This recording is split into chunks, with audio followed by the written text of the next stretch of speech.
बहुत समय पहले एक छोटे से गांव में वीरभद्र नाम का एक किसान रहता था।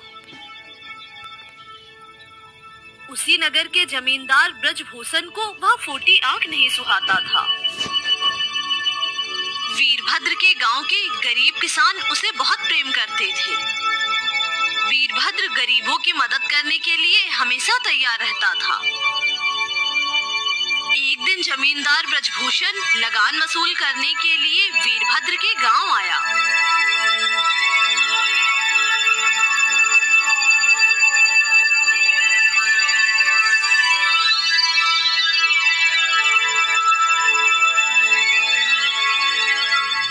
और गांव के एक बूढ़े किसान से बोला, क्यों बे, इस बार के लगान के पैसे कौन देगा? तेरा बाप? क्षमा कर दीजिए सेठ जी, इस बार बेटी की शादी की है। खर्चा अधिक होने के कारण मैं लगान नहीं भर पाया। जब लगान के पैसे नहीं थे तो बेटी की शादी करने की क्या जरूरत थी? रामू, मार मार कर इसे गधा बना दो, देखता हूँ कैसे नहीं देगा ये पैसे। बहुत देर तक सरपंच अपने आदमियों के द्वारा उस बूढ़े किसान को पिटवाता रहा कि तभी एक आवाज आई, आप लोग इन्हें छोड़ दीजिए, रघुवीर चाचा के हिस्से का लगान मैं दे देता हूँ, ये लीजिए। रघुवीर के हिस्से का लगान मैं तुझसे क्यों लूं? क्या तूने मुझे भिखारी समझ रखा है?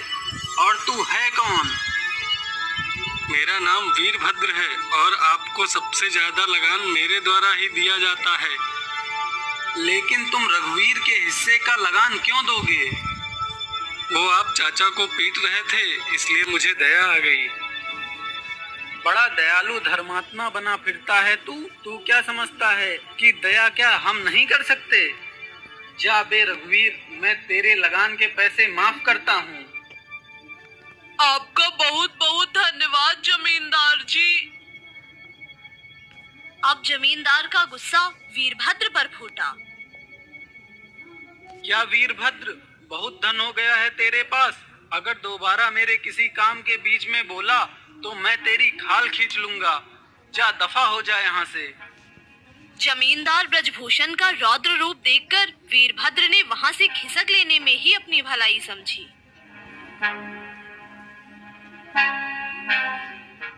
जब वीरभद्र वहाँ से चला गया तो जमींदार ब्रजभूषण का एक नौकर बोला, यह वीरभद्र कोई कंगाल नहीं है, बहुत माल है इसके पास। वीरभद्र को धोबी न बना दिया तो मेरा नाम भी ब्रजभूषण नहीं। जमींदार ब्रजभूषण ने मन ही मन ठान लिया था कि वीरभद्र को कंगाल बनाकर ही रहना है।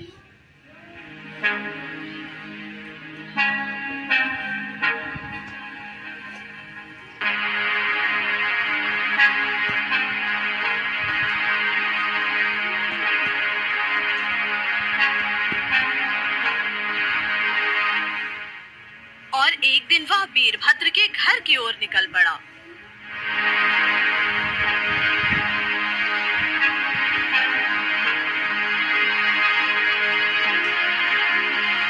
लेकिन वीरभद्र भी कम नहीं था, वह मन ही मन सोचने लगा, जमींदार ब्रजभूषण मुझसे चिढ़ गया है। किसी न किसी तरह से वह मुझे चोट पहुंचाने की चेष्टा जरूर करेगा। अब मुझे अधिक से अधिक सतर्क रहना होगा।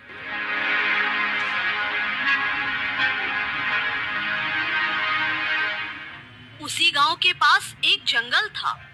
उस जंगल में पहुंचकर वीरभद्र ने एक जाल बिछाया और खुद पेड़ के पीछे जाकर छुप गया। यहाँ पर जरूर से जरूर एक दो लोमड़ियाँ तो आ ही जाएंगी। जैसा कि वीरभद्र को अनुमान था, उस जंगल से कुछ लोमड़ियाँ आई और उनमें से 3 लोमड़ियाँ आकर उस जाल में रखे फल को खाने लगी और उसी में फंस गई। चलो अच्छा हुआ, यहाँ तो 3 लोमड़ियाँ एक साथ आ गई हैं। उन लोमड़ियों को वीरभद्र अपने साथ अपने घर लेकर गया और घर के पीछे खूंटे में बांध दिया। उधर जमींदार अपने नौकर के साथ वीरभद्र के घर जा पहुंचा।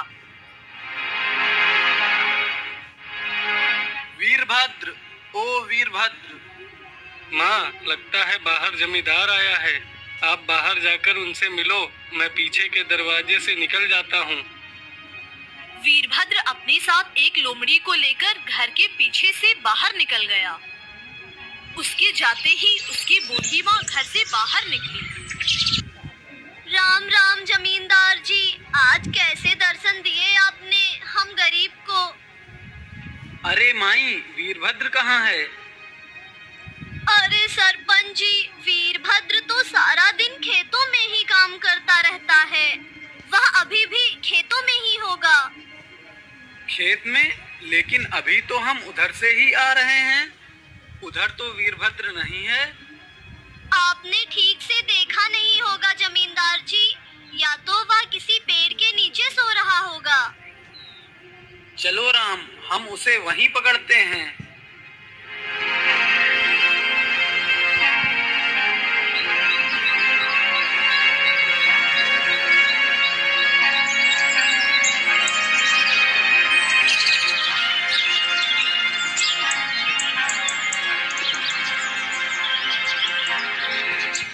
जमींदार वीरभद्र को खोजते हुए उसके खेतों में पहुंचा तो सोच में पड़ गया। इस वीरभद्र ने लोमड़ी को खेत में क्यों बांध रखा है? चलो चलकर इसी से पूछते हैं। वीरभद्र वहीं एक पेड़ की छाया में लेटा हुआ था। कुछ ही क्षणों में जमींदार उसके पास पहुंच गया। अरे जमींदार जी, आप लगान तो अभी जल्दी ही लेकर गए थे। तेरे खेत में 500 मन गेहूं और 300 मन बाजरा हुआ था, और तूने क्या दिया हमें? 50 मन गेहूं और 20 मन बाजरा। तो ठीक ही तो दिया था जमींदार जी। चुप कर बदतमीज, यह लगान छोटे किसानों के लिए है, जिनके खेतों में पैदावार कम होती है। तुम जैसे किसानों से पैदावार का आधा हिस्सा लिया जाएगा। यह हमारा आखिरी फैसला है।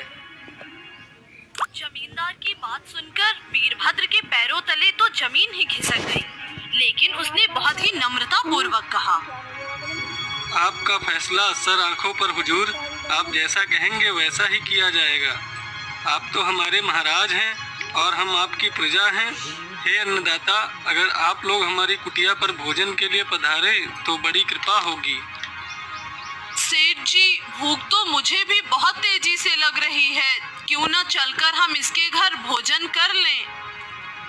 ज्यादा भूख तो नहीं है मुझे, लेकिन तुम जिद कर रहे हो तो तुम्हारी मेहमान नवाजी हम कबूल कर लेते हैं।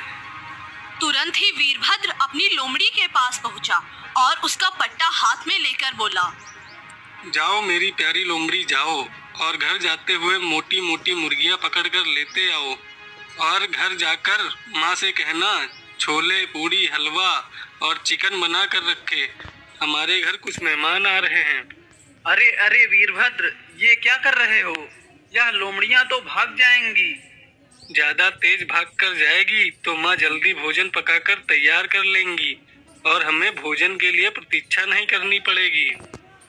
तुम पागल हो क्या? एक लोमड़ी जिसे तुमने रस्सी से बांध रखा है, इस तरह खुली छोड़ देने के बाद तुम्हें क्या लगता है यह तुम्हारे पास वापस आ जाएगी? लोमड़ी जैसे प्राणी को तुमने कुत्ता समझ रखा है क्या? अरे जमींदार जी, मेरी लोमड़ी कुत्तों से भी बढ़कर है। मेरी मूल्यवान चीजों में एक लोमड़ी भी शामिल है। हा हा हा हा, लोमड़ी और मूल्यवान, तुम्हारी बात सुनकर मेरी तो हंसी ही नहीं रुक रही। इसके बाद जब जमींदार अपने नौकर के साथ वीरभद्र के घर पहुँचे तो वीरभद्र की माँ ने दरवाजा खोला। अरे आप लोग आ गए, आइए आइए, अंदर आइए, मैंने भी भोजन तैयार कर लिया है। उस दिन जमींदार और उसके नौकर ने वीरभद्र के यहाँ जमकर भोजन किया।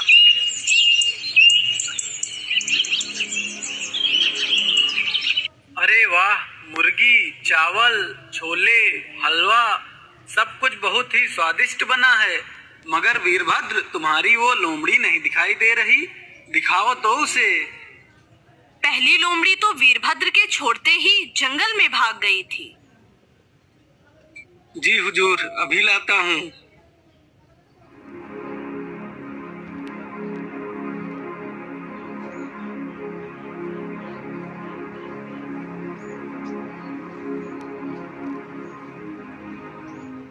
तुम्हारी लोमड़ी तो बहुत काम की है वीरभद्र, क्यों ना तुम इसे मुझे बेच दो।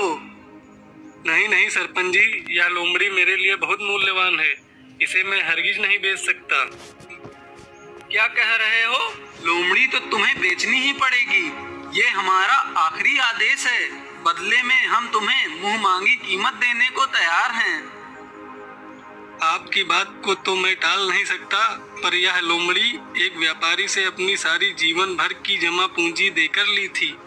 पूरी 2 लाख रुपए देकर मैंने यह लोमड़ी खरीदी थी। भला इतने सारे रुपए आप मुझे कहाँ दे सकेंगे? क्यों नहीं दे सकेंगे तुम्हें? हमें भिखारी समझ रखा है क्या? 2 लाख रुपए कौन सी बड़ी बात है? लो अभी तुम ले लो।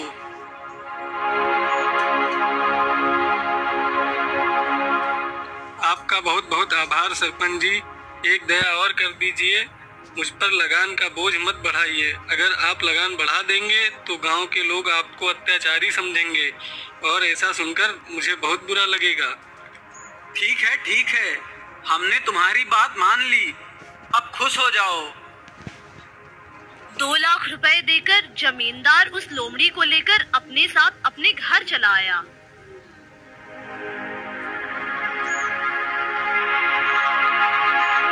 और घर आकर वह सोचने लगा, अब इस लोमड़ी के दम पर मैं अपने दोस्तों और यारों में अच्छा रौब जमा सकूंगा।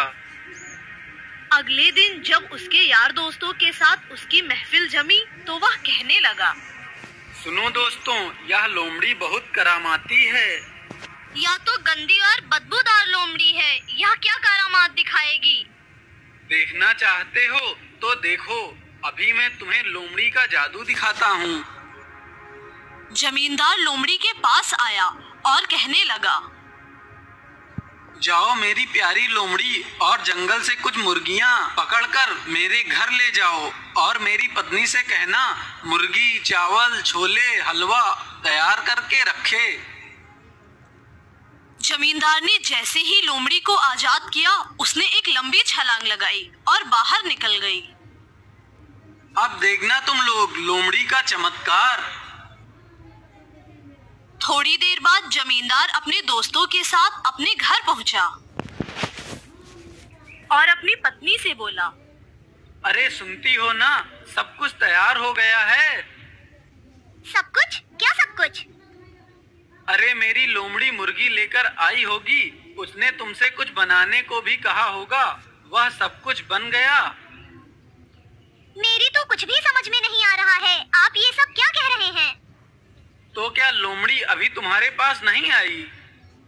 लोमड़ी तो क्या, एक चूहा भी यहाँ नहीं आया। हाय हाय, मैं लुट गया, मैं बर्बाद हो गया। अब मैं उस वीरभद्र को नहीं छोड़ूंगा, उसने मुझे बेवकूफ बनाकर लूट लिया। जमींदार वीरभद्र की अक्ल ठिकाने लगाने के लिए अपने नौकर के साथ उसके गांव की ओर चल दिया।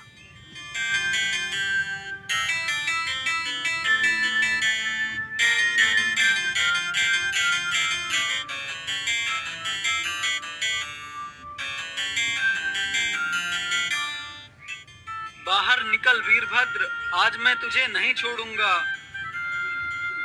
जमींदार की कड़कती आवाज सुनकर वीरभद्र घर से बाहर निकला। क्या हुआ हुजूर, आप इतने गुस्से में क्यों हैं? क्या भूल हो गई मुझ गरीब से? गरीब के बच्चे, निकाल मेरे 2 लाख रुपए। क्या कह रहे हो सरपंच जी? वो सब तो मैं खर्च कर चुका हूँ, और हाँ, आपकी लोमड़ी मेरे पास भाग आई है, आप इसे लेकर जाइए। कल आपने इसे मसूर की दाल और आलू के पराठे नहीं खिलाए, इसलिए बहुत नाराज है ये। क्या मसूर की दाल और आलू के पराठे? मैं आपको यह बताना भूल गया था कि इस करामाती लोमड़ी को 1 कटोरी मसूर की दाल और आलू का पराठा खिलाना, यही इसकी खुराक है। इतनी जरूरी बात तुम कैसे भूल गए? मैं 1 कटोरी तो क्या, मैं 2 कटोरी मसूर की दाल और 30 आलू के पराठे इसे खिलाया करूंगा। नहीं नहीं सरपंच जी, इतनी फिजूल खर्ची करने की जरूरत नहीं है, बस आप उसे उसकी खुराक भर ही खिला दीजिएगा, फिर देखना इसकी करामात। जमींदार सोचने लगा, मैं फालतू में ही इस पर नाराज हो रहा था। यह तो मेरा शुभचिंतक है, मुझे फिजूल खर्ची से बचा रहा है। और फिर वीरभद्र ने अपनी आखिरी और तीसरी लोमड़ी लाकर जमींदार को दे दी। जमींदार एक बार फिर से बेवकूफ बनकर उस लोमड़ी को लेकर अपने घर आ गया। वैसे तो वीरभद्र तीनों लोमड़ियों को हर रोज मांस खिलाया करता था, लेकिन वीरभद्र के कहने पर जमींदार ने उसके लिए मसूर की दाल व आलू के पराठे बनवाए। यह लो मेरी प्यारी लोमड़ी, मैं तुम्हारे पसंदीदा मसूर की दाल और आलू के पराठे बनवा कर लाया हूँ। हर रोज मांस खाने की अभ्यस्त लोमड़ी अपने सामने मसूर की दाल व आलू के पराठे देखकर क्रोधित हो उठी, जबकि जमींदार ब्रजभूषण ने कुछ और ही समझा। अच्छा, अब मैं समझा, तू खूंटे से बंधी है इसीलिए नाराज हो रही है। अभी खूंटे से खोल देता हूँ तुझे। जैसे ही जमींदार ने उस लोमड़ी को खोला, वह उछलने लगी और उछलते हुए बाहर की ओर भाग गई। अरे अरे, कोई पकड़ो पकड़ो, रामू, धनी, हरजू, कोई पकड़ो, लोमड़ी भाग रही निकली है। थी। अरे क्या हुआ मालिक, क्यों आप बुला रहे हैं? अरे अब आए हो कमबख्तों, जब लोमड़ी भाग गई। क्या लोमड़ी भाग गई? उस वीरभद्र ने तो आपको सच में ठग लिया। उस वीरभद्र ने तो मुझे सचमुच ही ठग लिया, मगर मैंने भी उस वीरभद्र को धोबी न बना दिया तो मेरा नाम भी ब्रजभूषण नहीं।